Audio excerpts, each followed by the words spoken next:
Project planning and કંટ્રોલમાં આપ સૌનું ફરીથી સ્વાગત છે. આજે આપણે ક્રિટિકલ પાથ મેથડ એટલે કે CPMમાં ટાઈમ કેલ્ક્યુલેટ કઈ રીતે કરવો એના વિશે આપણે ચર્ચા કરીશું. અત્યાર સુધી આપણે નેટવર્ક જોયો, નેટવર્કના એલિમેન્ટ શું છે, કઈ રીતે નેટવર્ક પ્રિપેર કરી શકાય, એમાં ડમી એક્ટિવિટીનો શું રોલ છે તે જોયું. અને ત્યાર પછી આપણે પર્ટમાં કઈ રીતે ટાઈમ કેલ્ક્યુલેટ કરી શકાય, એમાં જે સ્ટાન્ડર્ડ ડેવિએશન અને વેરિયન્સ શું છે એ કઈ રીતે કેલ્ક્યુલેટ કરી શકાય તે જોયું. આજે આપણે CPMમાં વાત કરીએ તો CPM એટલે કે ક્રિટિકલ પાથ મેથડ. એક છે PERT program evaluation and review technique અને બીજી મેથડ છે critical path method. Critical path method જે છે જનરલી રિપીટેટિવ, જે રિપીટ થતા હોય એવા પ્રકારના પ્રોજેક્ટ માટે યુઝ થાય છે. જનરલી આપણા કન્સ્ટ્રક્શન પ્રોજેક્ટમાં મોટાભાગે ક્રિટિકલ પાથ મેથડનો યુઝ થાય છે.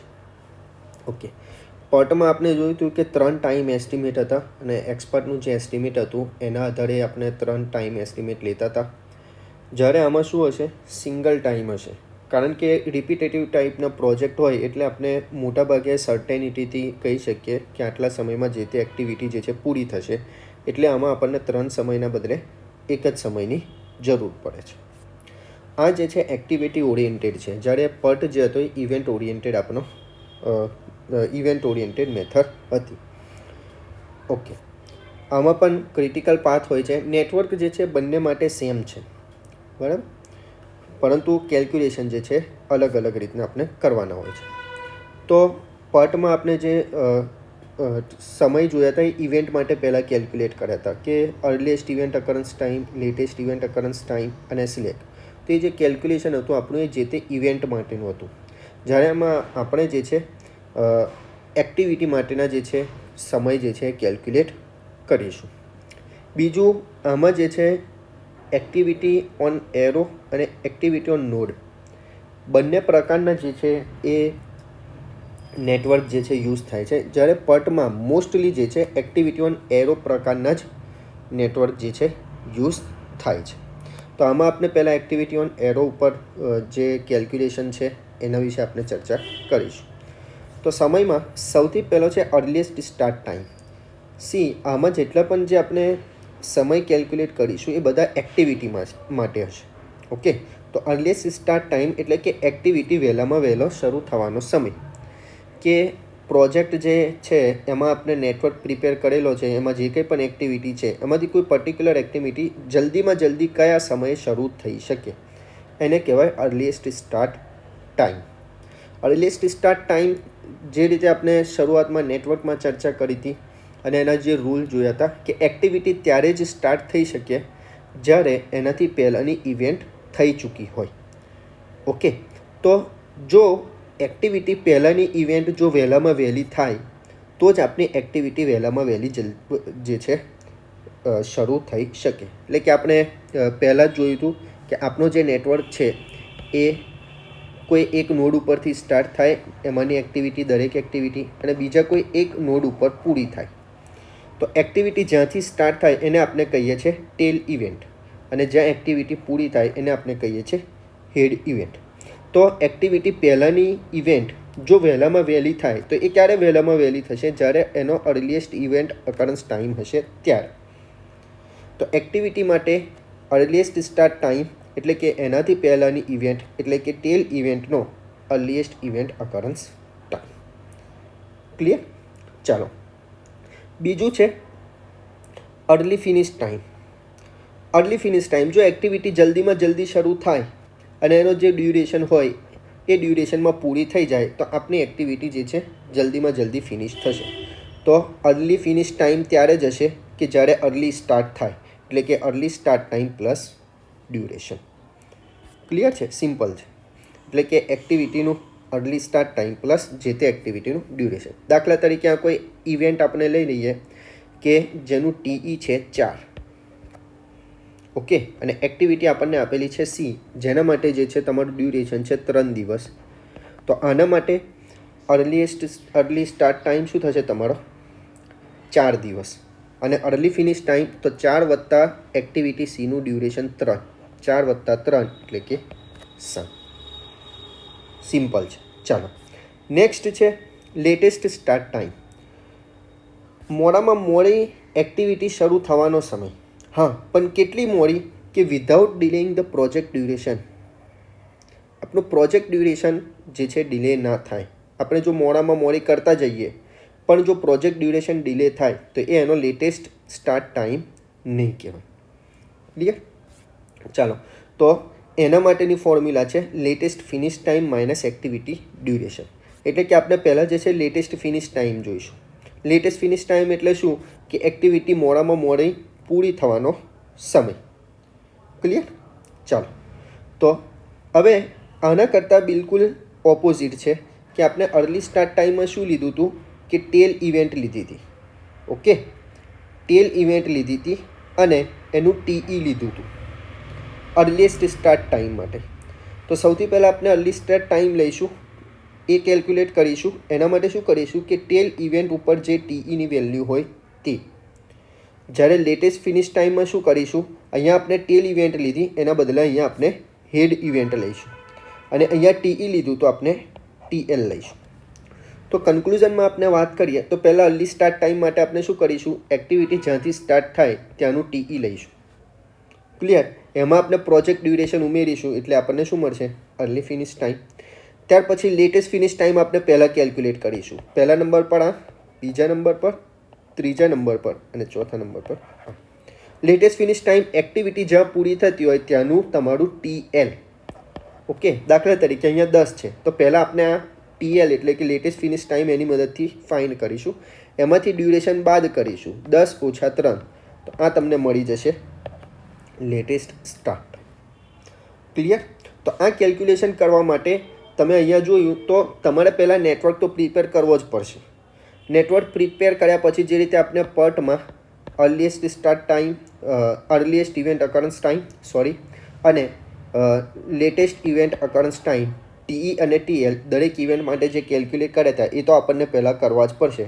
ત્યાર પછી આપણે જે છે આ 4 સમય જે છે કેલ્ક્યુલેટ કરી શકીએ.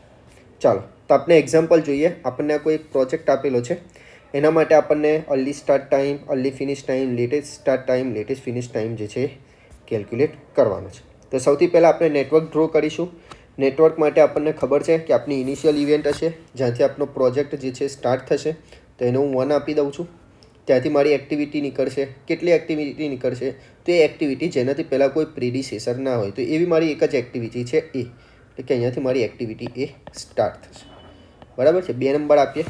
ત્યાર પછી એક્ટિવિટી એ પછી 2 એક્ટિવિટી નીકળે છે એટલે કે ઓકે, રફલી પહેલાં આપણે નેટવર્ક ડ્રો કરીશું બી સી. ઓકે, અહીંયા 3 નંબર આપી દઈએ, અહીંયા 4 નંબર આપી દઈએ. બીમાંથી નીકળે છે એક્ટિવિટી ડી એટલે કે અહીંયાથી મારી એક્ટિવિટી ડી નીકળશે. ઓકે, અને સીમાંથી નીકળે છે એક્ટિવિટી ઈ. ક્લિયર? અને ડી અને ઈ એક્ટિવિટી, આ બંને એક્ટિવિટી કોઈ એક કોમન નોડ ઉપર ભેગી થશે જ્યાંથી મારે લાસ્ટ એક્ટિવિટી એફ નીકળશે. તો આ પ્રમાણે આપણે પહેલાં નેટવર્ક ડ્રો કરીશું. બરાબર? સિમ્પલ છે. ત્યાર પછી આપણે ટી અને ટીએલ ફાઇન્ડ કરીશું. ટી અને ટીએલમાં આપણે ઇનિશિયલ ઇવેન્ટથી સ્ટાર્ટ કરતા હતા. ઇનિશિયલ ઇવેન્ટ માટે ટી આપણે 0 લેતા હતા. ત્યાર પછીની જે પણ એક્ટિવિટી હતી એમાં આપણે એ એક્ટિવિટીનું ડ્યુરેશન ઉમેરતા હતા. તો એના પછીની જે ઇવેન્ટ હતું એના માટે આપણને ટી મળી જતું હતું. તો સૌથી પહેલાં ઇવેન્ટ નંબર 1થી આપણે સ્ટાર્ટ કરીએ 0. ઇવેન્ટ નંબર 2 માટે 0 + 5. બરાબર છે? ઇવેન્ટ નંબર 3 માટે 5 + 2 7. ઓકે, ઇવેન્ટ નંબર 4 માટે 5 + 3 8. ઇવેન્ટ નંબર 5 માટે 2 એક્ટિવિટી ત્યાં આવીને પૂરી થાય છે. એક છે એક્ટિવિટી ડી અને બીજી છે એક્ટિવિટી ઈ. તો ટીઈ કેલ્ક્યુલેટ કરવા માટે આપણે મેક્સિમમ લેતા હતા. તો એક્ટિવિટી ડીના રેફરન્સમાં આપણે લઈએ તો 7 + 3 10 થશે. જ્યારે એક્ટિવિટી ઈના રેફરન્સમાં લઈએ તો 8 + 8 16 થશે. બરાબર? તો બંનેમાંથી આપણે મેક્સિમમ લઈશું. અને લાસ્ટ ઇવેન્ટ માટે છે 16 + 2 18. તો ટી કેલ્ક્યુલેટ કરવા માટે આપણે ફોરવર્ડ ડાયરેક્શનમાં જઈએ છીએ. હવે ટીએલ આપણે કેલ્ક્યુલેટ કરીશું એટલે કે લાસ્ટ ઇવેન્ટથી આપણે કેલ્ક્યુલેટ કરતાં આવીશું અને એક્ટિવિટી ડ્યુરેશન બાદ કરીશું. તો સૌથી પહેલાં લાસ્ટ ઇવેન્ટ માટે જે ટીઈ હશે તે જ ટીએલ થશે, એટલે કે 18. ઇવેન્ટ નંબર 5 માટે 18 - 2 16. ઇવેન્ટ નંબર 4 માટે 16 - 8 8. ઇવેન્ટ નંબર 3 માટે 16 - 3 13. હવે ઇવેન્ટ નંબર 2 માટે ત્યાંથી 2 એક્ટિવિટી સ્ટાર્ટ થાય છે, તો ટીઈ માટે આપણે મેક્સિમમ લઈએ છીએ અને ટીએલ માટે એના કરતાં ઉલટું મિનિમમ, એટલે કે 2 વેલ્યુ મળશે આપણને એક્ટિવિટી બીના રેફરન્સમાં અને સીના રેફરન્સમાં, બંનેમાંથી જે મિનિમમ હશે તે લઈશું. તો એક્ટિવિટી બીના રેફરન્સમાં વાત કરીએ તો 13 - 2 11 અને એક્ટિવિટી સીના રેફરન્સમાં 8 - 3 5. તો બંનેમાંથી મિનિમમ આપણે 5 છે એટલે 5 કન્સિડર કરીશું અને ઇવેન્ટ નંબર 1 માટે 5 - 5 0. આટલે સુધી તો આપણે પટમાં પણ કેલ્ક્યુલેટ કરી ચૂક્યા હતા. પટમાં આપણે 3 ટાઈમ હતા એને સિંગલ ટાઈમમાં એક્સપેક્ટેડ ટાઈમમાં કન્વર્ટ કરતા હતા, પછી ટીઈ ટીએલ અને સિલેક્ટ ફાઇન કરતા હતા. આમાં આપણે જે છે સિંગલ ટાઈમ આપેલો હશે એના ઉપરથી આપણને ટીઈ અને ટીએલ ફાઇન કરવાનું થશે. ઓકે, હવે આપણને જે early start time, early finish time, latest start time, latest finish time શોધવાના છે.